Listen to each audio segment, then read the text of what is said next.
I'm joined now by the U.S. Senator from Arizona, Mark Kelly. Thanks so much for taking the time. Brian, thank you. So we're right now in the midst of an ongoing battle where Trump and Republicans are trying to get this reconciliation bill passed. It's right now in the Senate.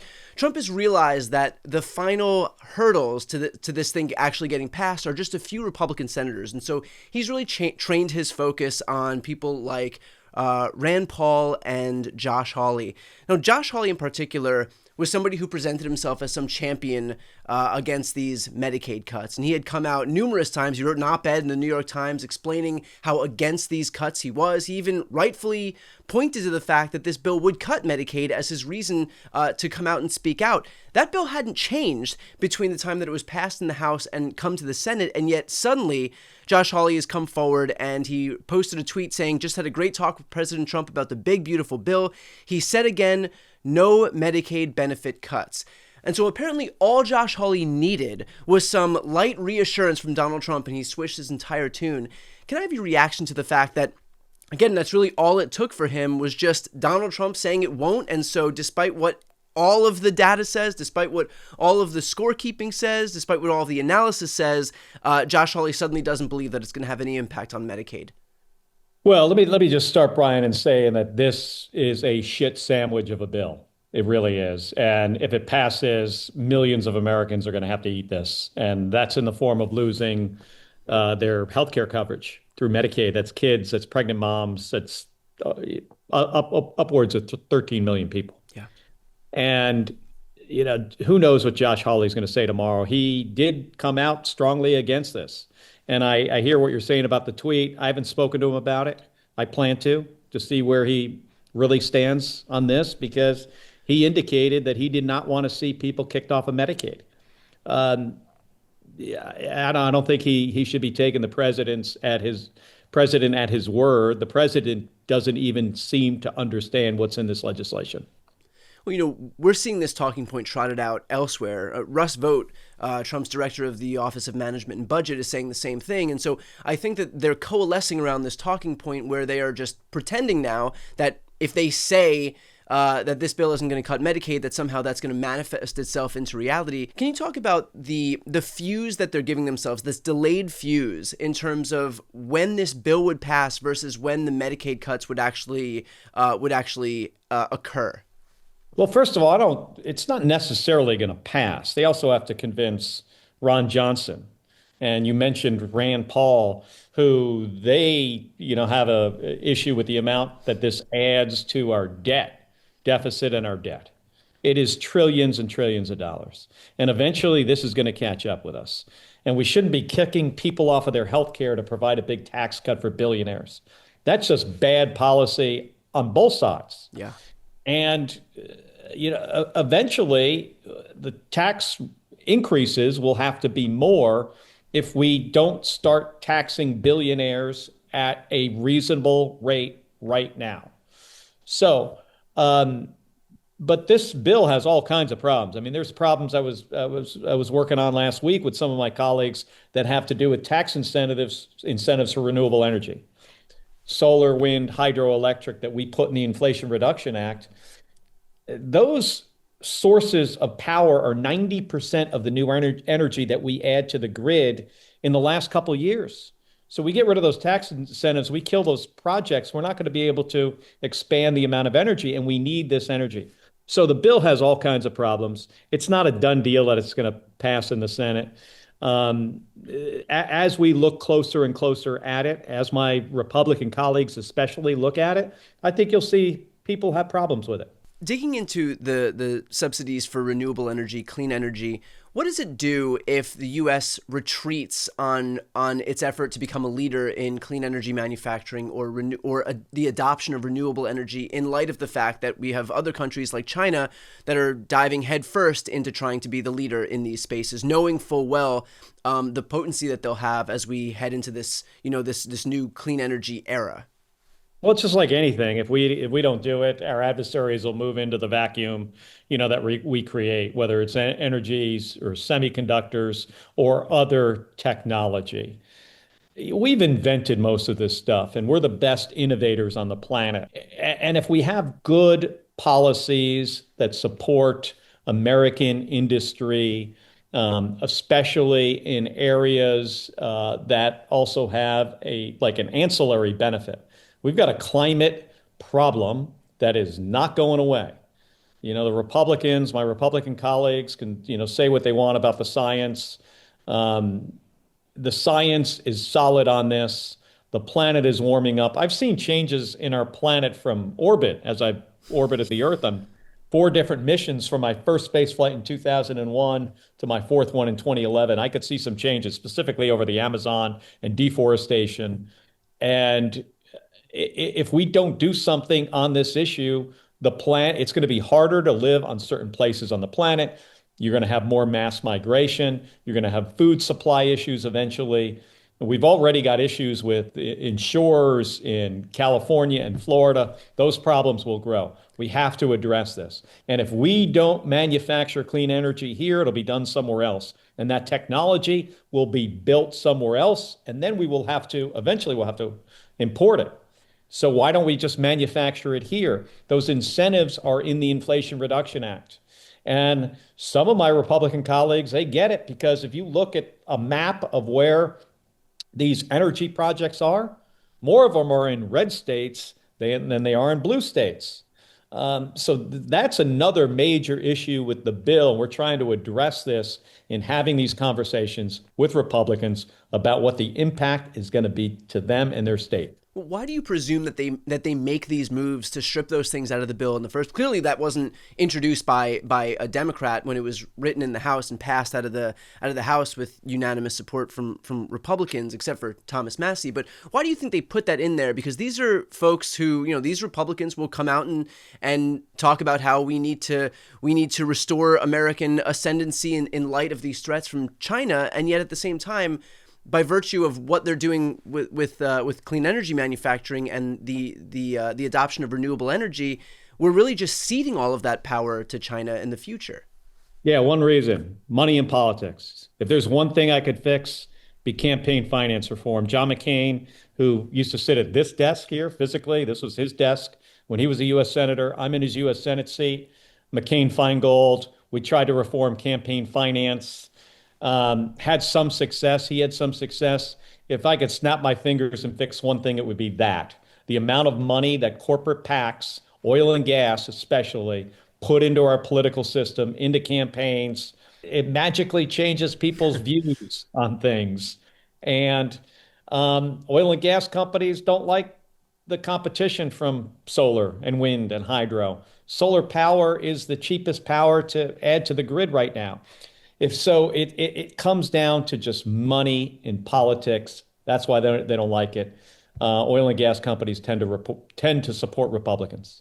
In terms of this bill kind of making its way through the Senate, I know that you've spoken to your own constituents. Look, you don't live in some liberal bastion. You live in a true purple state. What have your constituents said? I know that you just recently had a town hall in Cochise County. What are folks in Arizona actually saying about this bill? And I'm especially interested in folks who are not true blue Democrats, but rather maybe people who have voted for Trump, people who have voted for Republicans.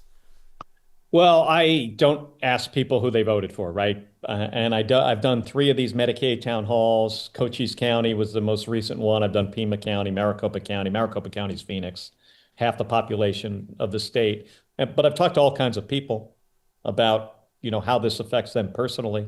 There was one woman in Phoenix who had 2 adopted kids. One had a lot of healthcare issues and needs. And when you adopt a kid out of foster care, they're on Medicaid. Her husband was a 20-year Navy veteran, retired Navy, and these kids are on Medicaid. And she was terrified that they're going to lose their Medicaid coverage. And she said to me, she said, it's like the Republicans are burning down my house and there are still people inside. My kids are inside. That's how she feels about this legislation that could potentially kick her kids off of Medicaid and they lose their health care coverage. Another woman named Tara, I think her name was, in Cochise County, who doesn't use Medicaid or food stamps now, but she did when she was a single mom when she was younger. And she says she would not have been able to survive without those benefits. And now she's a behavioral health counselor, and her patients, a lot of them are on Medicaid. So she doesn't use these benefits anymore, but she recognizes how important because of her own personal experience. So there's a lot of like really scary stories. This isn't about removing like waste in the system. It's not waste, fraud, and abuse. They bring up this fraud comment all the time about the fraud. I want to Yeah. see the indictments. I mean, Elon Musk talks about fraud. When are the indictments coming? Fraud is against the law. I haven't seen one Yeah. from this administration yet. So it's all rhetoric, and it's all about taking money in the form of food benefits, food stamps, SNAP, and healthcare benefits in Medicaid. It's taking money from poor people and giving it to rich people. We've been doing this for decades. And the income inequality in this country is it's certainly higher than it's ever been before. You got three of the richest people in the country own more than the bottom 50%. Three people, not 3%, three people, more than the bottom 50%. It's unsustainable, and it's going to bankrupt us because the $37 trillion of debt, this is unsustainable. Eventually people will stop buying our bonds, or the interest rates will be so high, it'll be the largest thing in the budget every year. So what we should be doing is looking for opportunities, to make the delivery of healthcare better, but not kick people off of their healthcare coverage. And at the same time, we need to generate more revenue, and that revenue should come from millionaires and billionaires, not the middle class, not the working class. On that point of the debt becoming unsustainable, or already at the point where it is unsustainable, I believe it's the second biggest, or either the second or the first biggest line item in the government, the interest on the debt. For a political party on the right that has predicated so much of its identity on its purported fiscal conservatism, fiscal responsibility, how are there only one or two senators right now who are coming out against a bill that would add, what is it, $3.8 trillion to the debt over the next decade? Brian, they're only fiscally conservative when there's a Democrat Right. in the White House. That's like half the time. And the other half of the time, it's tax cuts, regardless of the consequences. Right. So yeah, why only, two in the United States Senate vocally right now? It's because Donald Trump's in the White House, Right. and he wants this. He wants to help out his rich friends, I guess. Yeah, pretty simple there. In terms of, look, a lot of everybody that are your colleagues in the Senate, certainly everybody in the House, these people were around back in 2017 when they last tried to strip healthcare, last tried to cut the ACA, and they watched what happened in the 2018 midterms. Democrats won the House by the biggest margin in modern American history, flipped 41 seats. And again, that was on the back of their effort to gut the ACA. Yeah, they weren't even successful, by the way, and it was John McCain putting a stop to it. And so, how do these people not recognize, this was only a handful of years ago. How do they not recognize what happens, what the political consequences are when you try to go after Americans' health care? And they're doing it to a bigger tune right now than they even sought to do back in 2017. Well, I think you got to see who they're beholden to. They're beholden to Donald Trump. He runs the show for the Republicans. He's the boss. To some extent, he controls whether or not they have a primary opponent and who's going to win that primary. And they're also beholden to donors, a lot of rich people, a lot of corporate PACs. I'm one of the few people. Well, I don't take corporate PAC money. Also have all my, assets in a blind trust. That whole congressional stock trading thing that needs to be fixed. John Ossoff and I have legislation on that. I have a public schedule. I'm the only of 535 members of Congress, I'm the only person that has taken those three steps. But this is about who have helped those members get into office, and it's a lot of wealthy Americans, and they like tax cuts. And finally, let's finish off with this. You'd mentioned that this bill isn't a done deal yet.